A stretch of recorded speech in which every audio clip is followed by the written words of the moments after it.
Ini dia salah satu persiapan Bapak Jokowi menghadiri sidang perkara ijazahnya yang dituduh-tuduh palsu oleh Roy Suryo dan Dr. Tifa. Sepertinya hal ini nanti yang bikin Roy dan Tifa ketar-ketir nggak bisa tidur.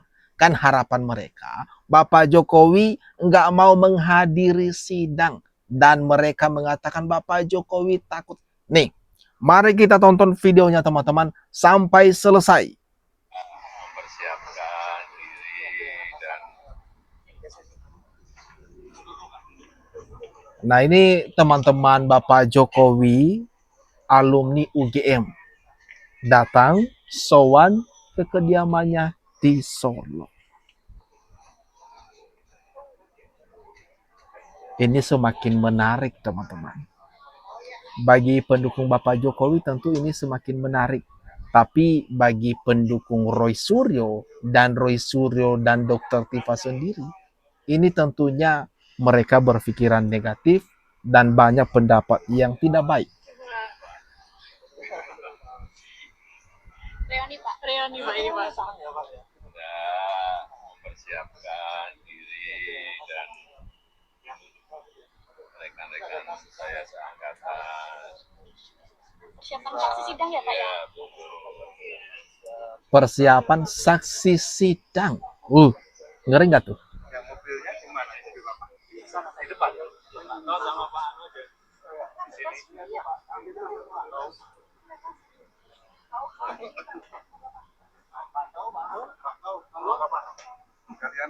Bapak Jokowi mengumpulkan teman-teman seangkatannya sebagai saksi di sidang nanti. Waduh, kalau udah gini, apalagi ya alasan daripada Roy dan Tifa soal tudingan mereka.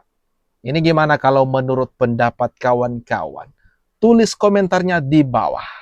Ya Allah, ini jangan sampai sidang. Saya bilang, malu negara kita. Malu negara kita. Saya nggak bilang Pak Jokowi malu. Malu negara kita. Karena ini akan jadi atensi dunia. Ini kejadian pertama kali dalam sejarah dunia, bukan cuma Indonesia loh, supaya tahu. Bagaimanapun beliau mantan presiden. Pertama, UGM menerima mahasiswa yang bernama Joko Widodo dan terdaftar pertama kali tanggal 28 Juli 1980. Joko Widodo lulus program sarjana pada tanggal 23 Oktober 1985 dengan indeks prestasi di atas 2,5 yang memang merupakan indeks prestasi minimal. Joko Widodo telah menerima ijazah asli sesuai ketentuan. Wah, ini gimana nih teman-teman? Gimana nggak ketar-ketir? Baik itu Roy dan Dr. Tifa. Kan aneh sebenarnya ini mereka teman-teman. Pihak UGM kan sudah berulang kali mengklarifikasi, membenarkan bahwa Bapak Jokowi itu merupakan alumni mereka dan ijazahnya sudah diserahkan ke tangan Bapak Jokowi.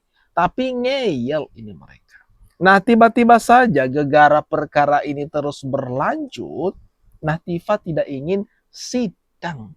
Dia sepertinya mengalami kecemasan dan ketakutan yang luar biasa, teman-teman. Gimana Bang tadi yang dibicarakan? Iya, sempat ngobrol-ngobrol sama Pak Jokowi, kita update-update tentang perkaranya yang sedang berjalan. Ada perkara Bu Tifa kan sudah mulai persidangan, perkara Pak Roy masih pra peradilan. Jadi kita update kira-kira timeline seperti apa, persiapan untuk Pak Jokowi kan yang hadir nanti di persidangan untuk membawa ijazah-ijazah dari SD, SMP, dan ijazah yang sudah disita SMA dan UGM. Jadi hanya sharing-sharing, update-update perkembangan, dan tentunya sampai hari ini Pak Jokowi juga masih firm bahwa beliau akan hadir di persidangan. Jadi mohon doanya teman-teman Pak Jokowi sehat selalu agar dapat hadir di persidangan.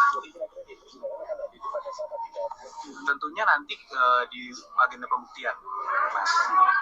Nanti kita serahkan kepada majelis apakah dan tentu dari penuntut umum apakah akan mengundang Pak Jokowi itu di awal, di pertengahan, atau mungkin di akhir pembuktian. Tapi agendanya nanti di tahap pembuktian pastinya. Ini yang bikin Roy Suryo, Dr. Tifa ketar-ketir. Sekali lagi kuasa hukum Bapak Jokowi menegaskan bahwa Pak Jokowi dipastikan menghadiri persidangan. Kalau itu terjadi, nah di sini ditambahkan lagi, bukan hanya ijazah SMA, bukan hanya ijazah UGM, tetapi yang bakal dibawa, ditunjukkan itu mulai dari SD, SMP hingga ke perguruan tinggi atau ijazah UGM. Dan juga kalau kita melihat bagaimana dengan situasi ya, di persidangan dan sebagainya, kan kita juga memantau semua yang apa yang terjadi, nanti kita ikuti semua. Dan kalau kita melihat kan banyak sekali juga framing mengatakan bahwa Bapak tidak akan hadir dan sebagainya itu kan, sedangkan Bapak sudah katakan beliau akan hadir. Kemungkinan itu di sidang ke-6 kali ya, tanggal 6 Agustus. Kalau hitungan saya tanggal 6 Agustus sidang untuk saksi korban dan saksi pelapor. Karena Kamis nanti ini adalah putusan selah, terus pembuktian, sidang kelima, sidang kedua pemanggilan saksi-saksi pelapor. Ini menarik. Menarik nggak gimana Bang? Kalau kita lihat menariknya, pasti kan baru pertama di Indonesia ini seorang presiden ke-7 ya hadir dalam suatu persidangan, dan ini akan jadi presiden nantinya ke depan untuk kepala negara semuanya tuh ya kan. Selama ini kan tidak ada kan gitu, untuk ini kan waktu Pak Soeharto itu kan beliau sepuh kan, jadi nggak bisa hadir. Waktu Pak Habibie dulu itu kasus Buluket, beliau ada di Jakarta. Kalau ini langsung beliau hadir dan beliau melaporkan gitu. Gimana nih teman-teman? Kalau menurut tanggapan kawan-kawan, ini Bapak Jokowi menegaskan kalau beliau akan hadir. Melalui Andi Azwan kembali lagi ditegaskan, kemungkinan besar dia nanti akan hadir di bulan Agustus di persidangan keberapa itu tadi, ke-7 ya. Di persidangan ke-7 beliau akan menghadiri persidangan, dan ini akan menjadi presiden yang baik di mana kepala negara hadir langsung di persidangan. Kan selama ini banyak toh ada berita-berita, kabar-kabar miring katanya Bapak Jokowi nggak bakalan hadir. Ini bukan hanya sekali dua kali, baik itu melalui kuasa hukum, simpatisan, dan lewat Bapak Jokowi sendiri dia mengatakan akan menghadiri itu persidangan.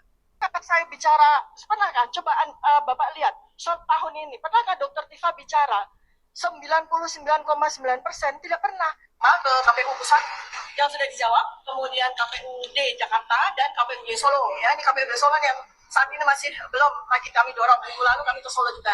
Nah jadi alhamdulillah ini dengan demikian maka kami sudah mendapatkan salinan ya fotokopi ijazah dari Joko Widodo yang maju pada Gubernur DKI Jakarta tahun 2012 ya. Kemudian kami juga mendapatkan salinan fotokopi ijazah yang untuk diajukan Pilpres tahun 2019.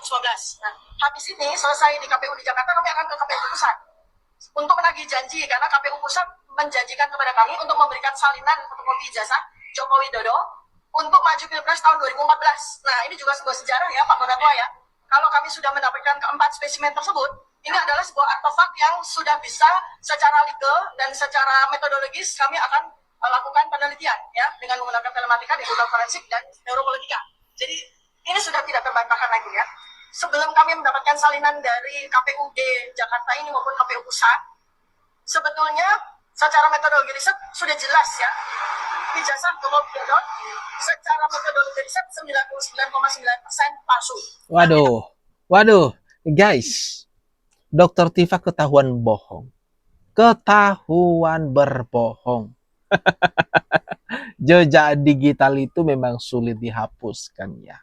Jejak digital itu memang bisa menjadi bukti untuk membuktikan kalau Dokter Tifa ini dan seseorang bohong. Waduh, malu nggak tuh?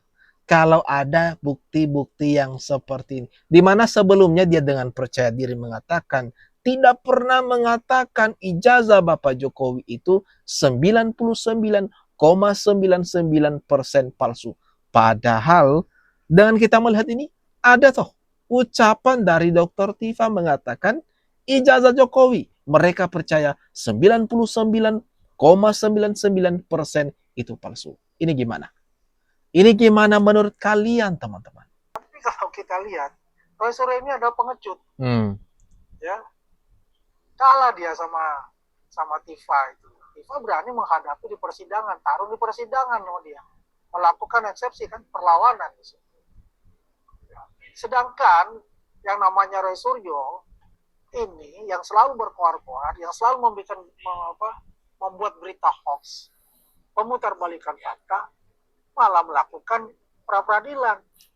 Cemen. Ya memang hak konstitusi yang pra-peradilan itu. Tapi yang kita lihat, ya, ini kan tricky dia untuk menghindari yang namanya persidangan gitu. Aduh, ketahuan Roy Suryo.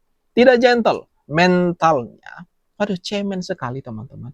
Dimana kita tahu bersama, Roy Suryo berulang kali mengajukan gugatan pra-peradilan meskipun berkali-kali ditolak.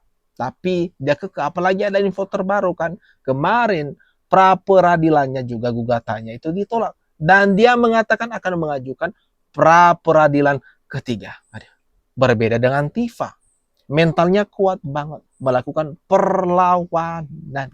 Gimana nih menurut pendapat kalian, teman-teman? Atas apa yang barusan saja kita bahas ini, jangan lupa mari kita lanjutkan diskusinya di kolom komentar yang ada di bawah.